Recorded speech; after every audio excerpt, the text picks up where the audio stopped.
Okay, welcome back बच्चों। आज हम अपने अगली क्लास में पढ़ेंगे कि अर्थमेटिक प्रोग्रेशन के बारे में हम क्या क्या और आगे सीखेंगे। यहाँ पर हम लोग सीखेंगे कॉमन डिफरेंस और इसको किस तरह से डिनोट किया जाता है, और हम ये कैसे पहचान सकते हैं कि हमको जो दिया गया वो पैटर्न है अर्थमेटिक प्रोग्रेशन ही है या फिर वो नहीं है।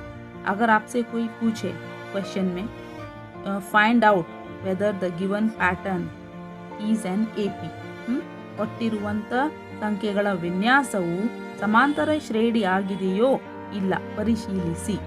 ಈ ಥರ ಕ್ವಶನನ್ನು ಕೊಟ್ಟಾಗ ಯಾವ ಥರ ನಾವು ಸಮಾಂತರ ಶ್ರೇಣಿನೇ ಇದೆಯೋ ಇಲ್ಲ ಯಾವ ಥರ ನಾವು ಅದಕ್ಕೆ परीक्षिसಬಹುದು. किस तरह हम उसको टेस्ट कर सकते हैं कि यही चीज़ जो हमें दी गई है वो अर्थमेटिक प्रोग्रेशन ही है.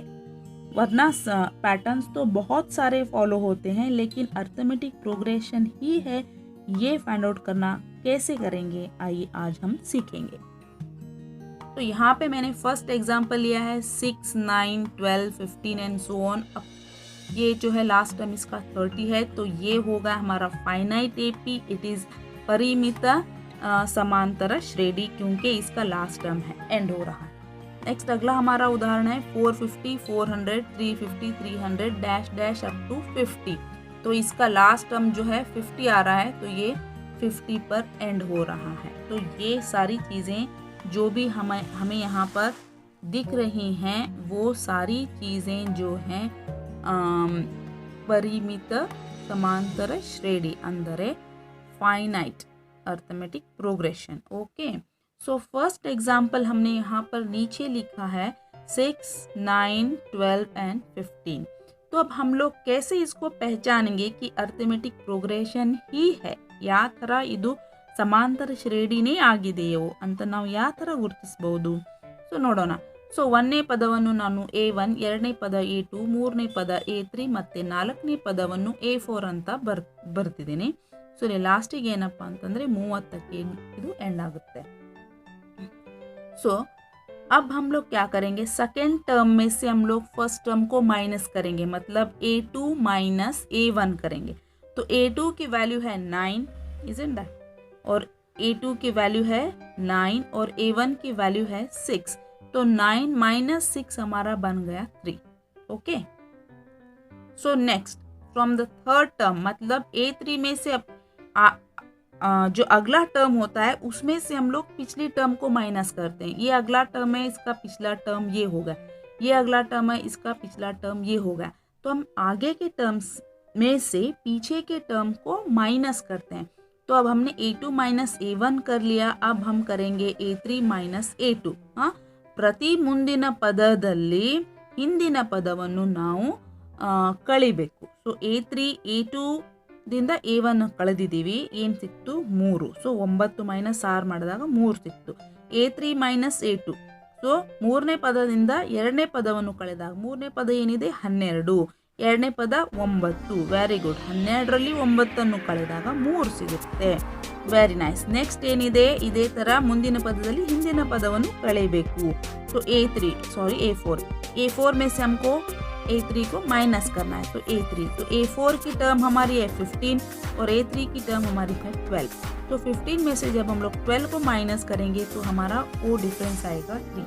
तो यहाँ पर आप देख रहे हैं कि दोनों टर्म का डिफरेंस हमें 3 मिल रहा है. ये दो टर्म का डिफरेंस भी 3 मिला है और ये दो टर्म का डिफरेंस भी 3 ही मिला है. तो यहाँ पे हमारा डिफरेंस जो है वो कांस्टेंट है 3. Difference is constant, it is not changing. When we are minusing the terms with each other, when we are minusing second term, when we are minusing first term from the second term and second term from the third term and third term from the fourth term, we are minusing it, we are getting a common difference. Constant it is. ये constant है, ನಿರ್ದಿಷ್ಟ. ಇದನ್ನು change ಮಾಡಕ್ಕೆ ಸಾಧ್ಯ ಇಲ್ಲ. So ಈ ವ್ಯತ್ಯಾಸ ನಿರ್ದಿಷ್ಟವಾಗಿದೆ, 3ನೇ ಬರ್ತಾ ಇದೆ ಪ್ರತಿಯೊಂದು ಪದದಲ್ಲಿ ಇನ್ನೊಂದು ಪದವನ್ನು ಕಳೆದಾಗ. ಸೊ ಇದಕ್ಕೆ ನಾವು ಏನಂತ ಕರಿತೀವಿ, ಕಾಮನ್ ಡಿಫರೆನ್ಸ್ ಅಂತ ಕರಿತೀವಿ. We call it common difference. व्यत्यास, सामान्य व्यत्यास. सो ये है 3. ठीक है, अगला टर्म देखो. तो क्योंकि इसका कॉमन डिफरेंस 3 है तो हम इसको बोलेंगे कि ये अर्थमेटिक प्रोग्रेशन ही है। मतलब जब टू टर्म्स का डिफरेंस कॉमन जो आता है, सेम आता है, तभी हम उसको गेस कर सकते हैं कि ये जो दिया गया है ನಂಬರ್ ಪ್ಯಾಟರ್ನ್ ये ಅರ್ಥಮೆಟಿಕ್ ಪ್ರೋಗ್ರೆಷನ್ ही है। ಅಂದರೆ ಡಿಫ್ರೆನ್ಸು ಎರಡು ಪದಗಳ ವ್ಯತ್ಯಾಸವು ಕಾಮನ್ ಅಂದರೆ ಸಮನಾಗಿದ್ದಾಗ ಮಾತ್ರ ನಾವು ಕೊಟ್ಟಿರುವಂತಹ ಪದಗಳ ವಿನ್ಯಾಸ ಒಂದು ಸಮಾಂತರ ಶ್ರೇಣಿಯಾಗಿದೆ ಅಂತ ನಾವು ಹೇಳಬಹುದು। ಒಂದು ವೇಳೆ ಆ ವ್ಯತ್ಯಾಸ ಸಮನಾಗಿದ್ದಿದ್ದಿಲ್ಲ ಅಂದರೆ ಅದು ಸಮಾಂತರ ಶ್ರೇಣಿ ಆಗುವುದಿಲ್ಲ। ओके, अगला एग्जाम्पल हमारा है 450, 400, 350, 300। तो ये जो 450 है हमारा A1 है first term, 400 is A2 second term, it is third term, it is fourth term. ಒಂದನೇ ಪದ, ಎರಡನೇ ಪದ, ಮೂರನೇ ಪದ ಮತ್ತೆ ನಾಲ್ಕನೇ ಪದ। तो अब हमें कैसे फाइंड आउट करना है कि ये ए पे है। वेरी गुड, आपने बिल्कुल सही गेस कर लिया है कि हम लोग क्या करेंगे, सेकेंड टर्म में से फर्स्ट टर्म को यहाँ पे माइनस करेंगे। ಈಗ ನಾವು ಎರಡನೇ ಪದದಲ್ಲಿ ಒಂದನೇ ಪದವನ್ನು ಕಳೆಯೋಣ। ಸೊ ಎರಡನೇ ಪದ ಏನಿದೆ 400 ಇದೆ, ಮೈನಸ್ ಒಂದನೇ ಪದ 450 ಇದೆ। ಸೊ 400 ಮೈನಸ್ 450, 400ರಲ್ಲಿ 450 ಕಳೆದಾಗ ವ್ಯತ್ಯಾಸ ಏನಿದೆ -50। ಯಾಕಂದರೆ ಚಿಕ್ಕ ಸಂಖ್ಯೆಯಲ್ಲಿ ದೊಡ್ಡ ಸಂಖ್ಯೆಯನ್ನು ಕಳೀತಾ ಇದ್ದೀವಿ। ಸೊ ಅದಕ್ಕೆ ವ್ಯತ್ಯಾಸ ಇರೋದು 50 ಮತ್ತು ದೊಡ್ಡ ಸಂಖ್ಯೆಯಲ್ಲಿದೆ, ಸೊ ಮೈನಸ್ ಅದೇ -50 ಆಗುತ್ತೆ। So next A3 minus A2।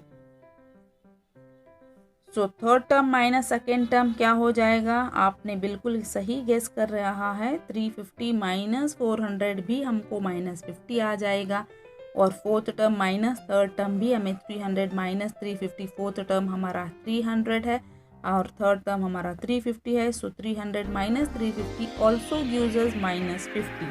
तो यहाँ पे हमारा जो व्यत्यास है, जो कॉमन डिफरेंस आ रहा है, वो क्या है, स्टेबल, मतलब सही, तीनों में जो है सेम नंबर आ रहा है। तो ये जो है -50 हमारा यहाँ पे कॉमन डिफरेंस बन जाएगा। ठीक है, कॉमन डिफरेंस को हम लोग क्या बोलते हैं, ए फिक्स नंबर जो होता है इसको हम लोग कॉमन डिफरेंस बोलते हैं, सामान्य व्यत्यास, और उसको हम लोग डी से डिनोट करते हैं। तो जब भी आप टेस्ट करो कि ये अर्थमेटिक प्रोग्रेशन है या नहीं, कैसे आपको टेस्ट करना है कि डी को आपको फाइंड आउट करना है। मतलब सेकेंड टर्म में से फर्स्ट टर्म को माइनस करना है तो आपको ये डी आ जाएगा। फिर थर्ड टर्म में से सेकेंड टर्म माइनस करोगे तो फिर डी मिलेगा। फिर फोर्थ टर्म में से थर्ड टर्म माइनस करोगे फिर आपको डी मिलेगा। जो आपको डी मिला है, हर एक टर्म का सेम नंबर आना चाहिए, तभी हम लोग इसको बोलते हैं कि ये अर्थमेटिक प्रोग्रेशन यानी कि समांतर श्रेणी है। तो हम लोग कॉमन डिफरेंस जो हमें आता है उसको हम डी करके डिनोट करते हैं। याद रखिएगा बच्चों, ये जो कॉमन डिफरेंस आता है वो पॉजिटिव भी हो सकता है, नेगेटिव भी हो सकता है और ज़ीरो भी हो सकता है। कैसे हो सकता है ये देखेंगे। तो ऑलरेडी जो हमने फर्स्ट एग्जाम्पल लिया था 6, 9, 12, 15, तो 9 में से हमने 6 माइनस किया था। ये देखिए हमारा पिछला एग्जाम्पल।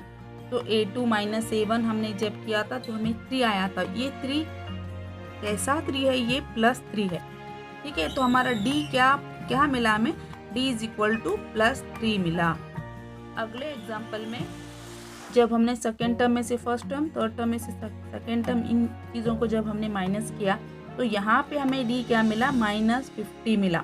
तो यहाँ का D हो गया पॉजिटिव +3 है, और यहाँ -50 मिला तो ये हो गया नेगेटिव D। और एक एग्जाम्पल देखिए, अब 3, 3, 3, 3 कंटिन्यू मैंने सेम नंबर को यहाँ पे रखा है। 3 - 3 आ जाएगा 0, हाँ, फिर 3 - 3 आ जाएगा 0, फिर 3 - 3 आ जाएगा 0। तो यहाँ पे हमारा D बन रहा है 0। तो इसलिए मैंने कहा कि कॉमन डिफरेंस प्लस में भी आ सकता है, वो माइनस में भी आ सकता है और 0 भी हो सकता है। तो इन चीज़ों को आप अच्छी तरह से देख लें, समझ लें। तो अगर आप चाहते हैं कि आप इसका स्क्रीनशॉट ले लें ताकि आप आगे इसको देखकर लिख सकें, तो आप इसका स्क्रीनशॉट ले लीजिए। ये हमारे फर्स्ट 2 एग्जाम्पल्स यहाँ पे हमें दिखाई दे रहे हैं, पहला और दूसरा। तो आप इन चीज़ों की स्क्रीनशॉट ले लें, फिर इसको नोट्स बना लें इसमें। ठीक है, इसकी नोट्स आप बना लें। फिर ये जो है इसके आगे का है, तो आप नोट्स बना लें। आज की क्लास हम यहीं पे एंड करते हैं, फिर हम अपने अगले क्लास में देखेंगे इससे आगे कि एंड टर्म्स कैसे होते हैं, एंड टर्म्स की फॉर्मूला क्या आती है, और अर्थमेटिक प्रोग्रेशन का जनरल एंड स्टैंडर्ड फॉर्म क्या हो सकता है, ಸಮಾಂತರ ಶ್ರೇಣಿಯ ಏನೇನೇ ಪದವನ್ನು ಕಂಡುಹಿಡಿಯುವ ಸೂತ್ರ, ಆಮೇಲೆ ಸಮಾಂತರ ಶ್ರೇಣಿಯ ಸಾಮಾನ್ಯ ರೂಪ, ಇದನ್ನೆಲ್ಲ ನಾವು ಮುಂದಿನ ಸೆಷನಲ್ಲಿ ನೋಡೋಣ. So until then good bye, take care.